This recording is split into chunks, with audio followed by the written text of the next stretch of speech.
বিমুয়া আর BIAM Chandil dam বিস্থাপিতদের জন্য বড় আন্দোলন করবার শক্ত নির্ণয় নিল। চান্ডিল ড্যাম স্থিত নৌকা বিহারের সঞ্চালন গैर বিস্থাপিতদের হাতে দিয়েছে পর্যটন বিভাগের নির্ণয়। আর বিস্থাপিত মুক্তি বাহিনী আর বিস্থাপিত অধিকার মঞ্চ শুক্রবারে নৌকা বিহার পরিসরে মিলাই করে সংবাদদাতা সম্মেলন আয়োজিত করে বিরোধ করলেন।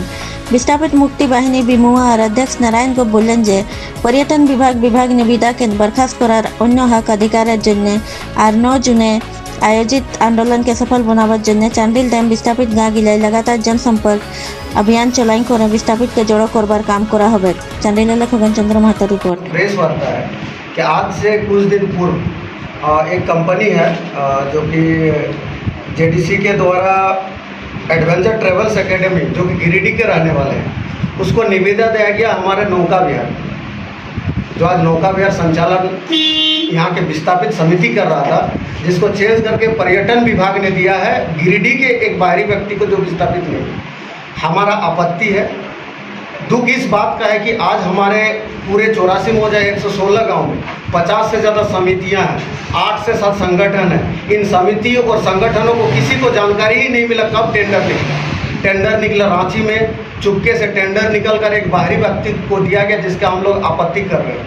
आज सेकंड पक्ष में दिया गया है एक विस्थापित जो कि समिति उनको ही दिया गया है। हमारा उससे कोई दिक्कत नहीं है। हमारा दिक्कत है कि यहाँ कोई प्रथम पक्ष या द्वितीय पक्ष नहीं, जो भी यहाँ से सुविधा जीवन यापन करने का या फिर पैसा उपार्जन करने का जो भी मौका मिलेगा वो यहाँ के विस्थापितों को मिलना चाहिए। इसको लेकर आज हम सारे लोग प्रेस वार्ता के माध्यम से सभी को बताना चाहता हूँ कि हम सारे लोग गांव-गांव में जाकर इसकी जानकारी दे रहे हैं, जन जागरण कर रहे हैं और बृहद आंदोलन हम लोग कर रहे हैं।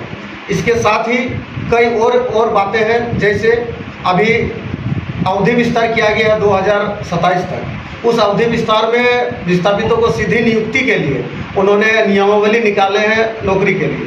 उस नियमावली में कई सारी त्रुटियां हैं जिसको भी सुधार की जरूरत है।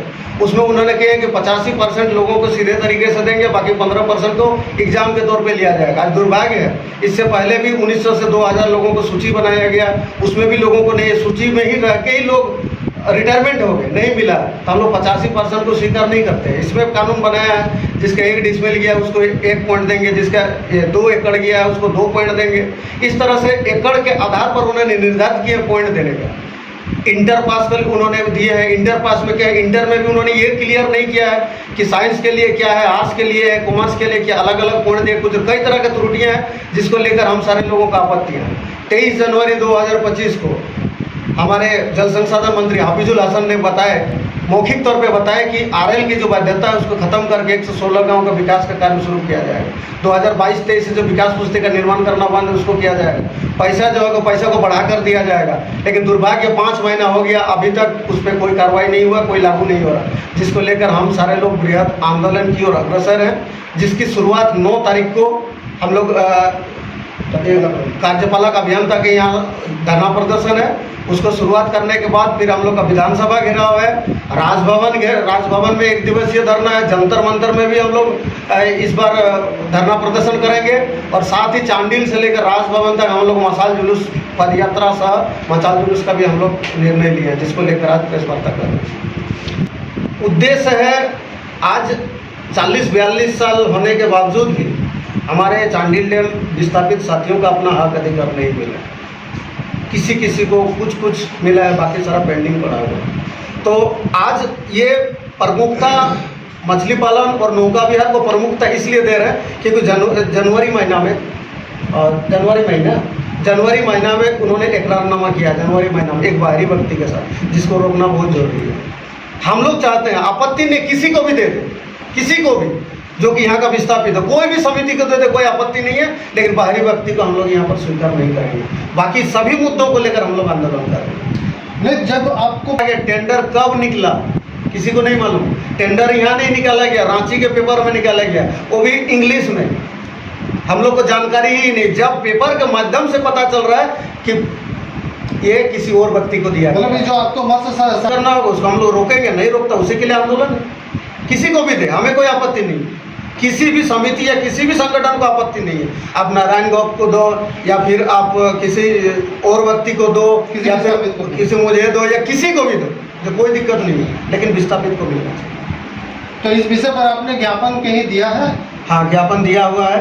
उपायुक्त को भी दिया हुआ है, यहाँ अनुमंडल में भी दिया हुआ है, विभाग में भी दिया हुआ है, सचिवालय में दिया हुआ है और हाईकोर्ट में भी अपील किया हुआ है। और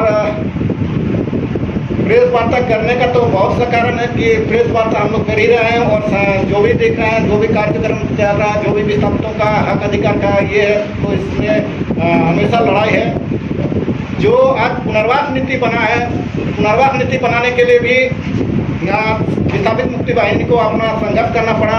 87 से संघर्ष करते हुए 90 में कोई पुनर्वास नीति का उल्लेख नहीं था, जो पुनर्वास नीति 2090 में आके चिल्कू में पुनर्वास नीति घोषणा करना पड़ा।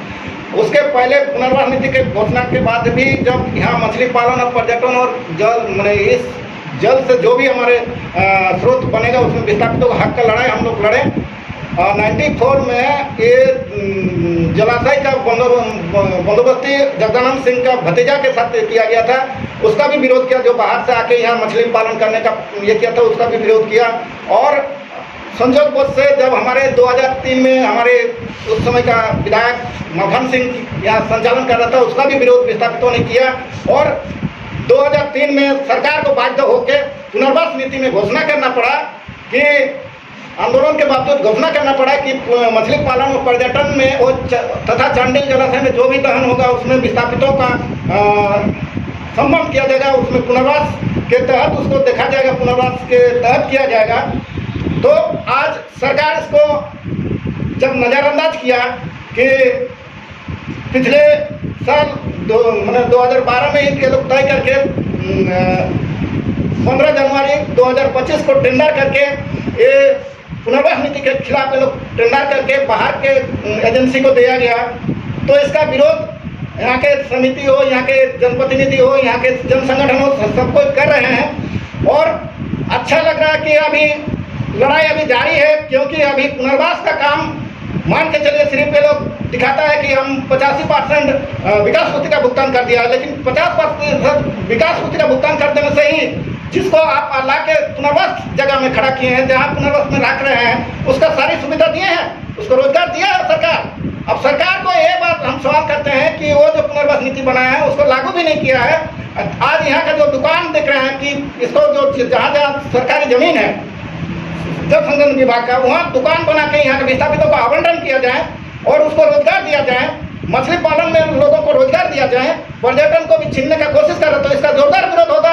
और आने वाला समय 9 जून 2025 को विस्थापित संयुक्त मोर्चा के माध्यम से हम लोग 1 दिवसीय धरना के कार्यक्रम से शुरू करेंगे कि विस्थापितों का संपूर्ण पुनर्वास कैसे हो, और संपूर्ण पुनर्वास करके ही लोग से हम लोग लड़ाई आगे जारी रखेंगे।